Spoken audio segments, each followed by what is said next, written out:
2002 года здесь раз, наверное, если не ошибаюсь, 5-6, а то и больше, посягали на это место. И окружали, и ставили заборы, а потом снимали. А в этот раз почему-то продолжают стройку. Не знаю, на каком основании, кто мог купить такое место и за какие деньги это можно было купить. Такие места обычно не продаются.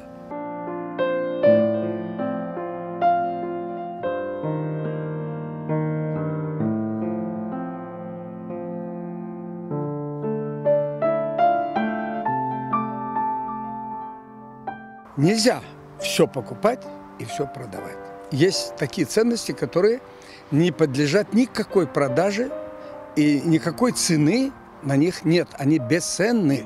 Если мы хотим стать цивилизованной страной, какая бы политика ни велась, какое бы государство ни владело Крымом, история искажаться не должна. Это святое.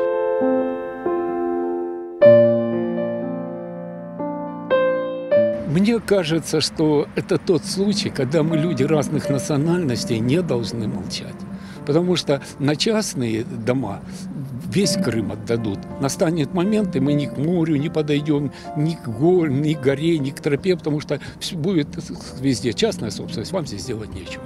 Поэтому я за то, чтобы здесь было что-то не только общегородского значения, а общегосударственного значения.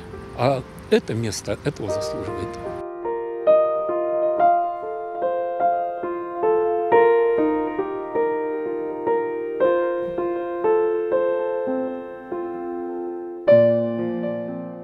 Я молча посадил, никаких аплодисментов, никаких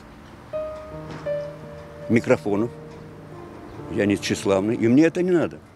Я сделал для вот той нашей сообщности, которая живет на этом длинном участке Петровской Балки. Вот и все.